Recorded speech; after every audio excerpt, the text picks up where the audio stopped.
ಜಾಗತಿಕ ರಾಜಕೀಯದಲ್ಲಿ ಅಮೆರಿಕ ಮತ್ತು ಇರಾನ್ ನಡುವಿನ 2 ವಾರಗಳ ಕದನ ವಿರಾಮವು ಒಂದು ಅಚ್ಚರಿಯ ಬೆಳವಣಿಗೆಯಾಗಿ ಹೊರಹೊಮ್ಮಿದೆ. ಆದರೆ ಈ ಶಾಂತಿ ಪ್ರಕ್ರಿಯೆಯ ಹಿಂದೆ ಯಾರ ಕೈವಾಡವಿದೆ ಎಂಬ ಪ್ರಶ್ನೆ ಈಗ ದೊಡ್ಡ ರಾಜತಾಂತ್ರಿಕ ಸಂಘರ್ಷಕ್ಕೆ ನಾಂದಿ ಹಾಡಿದೆ. ಪಾಕಿಸ್ತಾನವು ತನಗೆ ಬೇಕಂತೆ ವಿಚಾರಗಳನ್ನು ತಿರುಚಿದೆ ಎನ್ನುವ ಆರೋಪ ಕೇಳಿಬಂದಿದೆ.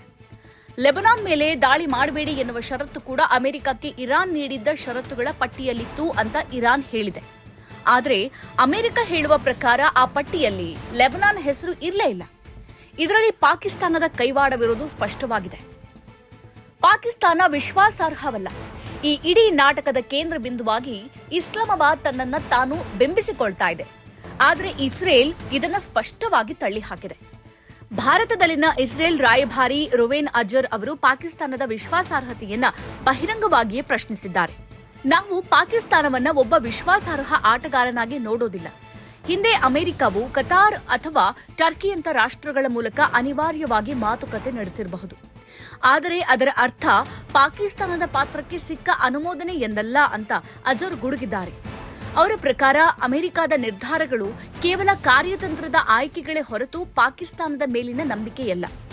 ಪ್ರಧಾನಿ ಶರೀಫ್ ಅವರ ನಡೆ ಪಾಕಿಸ್ತಾನದ ಪ್ರಧಾನಿ ಶಹಬಾಜ್ ಶರೀಫ್ ಮತ್ತು ಸೇನಾ ಮುಖ್ಯಸ್ಥ ಫೀಲ್ಡ್ ಮಾರ್ಷಲ್ ಅಸಿಂ ಮುನೀರ್ ಅವರು ಈ ಕದನ ವಿರಾಮದ ಸಂಪೂರ್ಣ ಕ್ರೆಡಿಟ್ ಪಡೆಯೋಕೆ ಹವಣಿಸ್ತಾ ಇದೆ. ಆದರೆ ಕದನ ವಿರಾಮ ಘೋಷಣೆಯಾಗುವ ಕೆಲವೇ ಗಂಟೆಗಳ ಮೊದಲು ಶರೀಫ್ ಅವರು ಮಾಡಿದ ಸಾಮಾಜಿಕ ಜಾಲತಾಣದ ಪೋಸ್ಟ್ ಈಗ ಅವರಿಗೆ ಉರುಳಾಗಿದೆ. ರಾಜತಾಂತ್ರಿಕತೆಗಾಗಿ ಅವರು ನೀಡಿದ ಕರೆ ಒಪ್ಪಂದದ ಸಾರಾಂಶಕ್ಕಿಂತ ಹೆಚ್ಚಾಗಿ ಪ್ರಚಾರದ ಹಪಾಹಪಿಯಂತೆ ಕಾಣ್ತಾ ಇದೆ ಅಂತ ತಜ್ಞರು ವಿಶ್ಲೇಷಿಸಿದ್ದಾರೆ. ತೆರೆಯ ಹಿಂದಿನ ಡ್ರ್ಯಾಗನ್ ಕೈವಾಡ ಅಮೆರಿಕದ ಜೋನಾಥನ್ ಸ್ಕ್ಯಾಂಜರ್ ಅವರು ಪಾಕಿಸ್ತಾನದ ಈ ಹಠಾತ್ ಶಾಂತಿ ದೂತನ ಅವತಾರದ ಹಿಂದೆ ಚೀನಾದ ನೆರಳು ಇರೋದನ್ನ ಪತ್ತೆ ಹಚ್ಚಿದ್ದಾರೆ. ಪಾಕಿಸ್ತಾನವು ಚೀನಾದ ಬೆಲ್ಟ್ ಅಂಡ್ ರೋಡ್ ಇನಿಷಿಯೇಟಿವ್ ಅಡಿಯಲ್ಲಿ ಸಾಲದ ಸುಳಿಯಲ್ಲಿ ಸಿಲುಕಿದೆ. ಪಾಕಿಸ್ತಾನವು ಸ್ವತಂತ್ರವಾಗಿ ಕಾರ್ಯನಿರ್ವಹಿಸ್ತಾ ಇಲ್ಲ.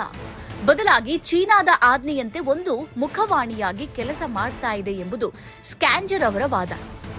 ಖುದ್ದು ಅಮೆರಿಕ ಅಧ್ಯಕ್ಷ ಡೊನಾಲ್ಡ್ ಟ್ರಂಪ್ ಕೂಡ ಇರಾನ್ ಅನ್ನ ಒಪ್ಪಿಸುವಲ್ಲಿ ಚೀನಾ ಪ್ರಮುಖ ಪಾತ್ರ ವಹಿಸಿದೆ ಅಂತ ಸುಳಿವು ನೀಡಿರುವುದು ಈ ವಾದಕ್ಕೆ ಪುಷ್ಟಿ ಕೊಟ್ಟಿದೆ.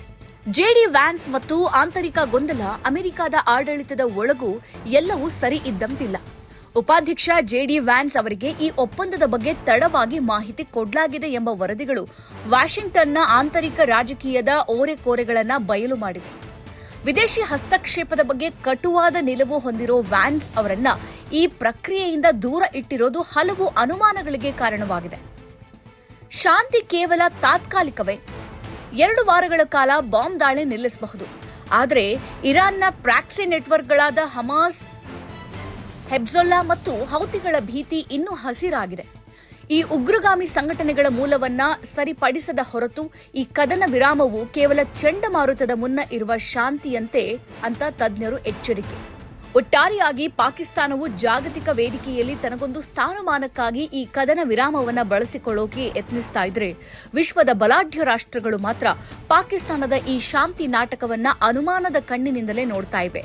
ನಿಜವಾದ ಮಾತುಕತೆಗಳು ಅಮೆರಿಕ, ಇರಾನ್ ಮತ್ತು ಚೀನಾ ನಡುವೆ ನಡೆಯುತ್ತಿವೆಯೇ ಹೊರತು ಪಾಕಿಸ್ತಾನದೊಂದಿಗೆ ಅಲ್ಲ ಅನ್ನೋದು ಸ್ಪಷ್ಟವಾಗ್ತಾ ಇದೆ.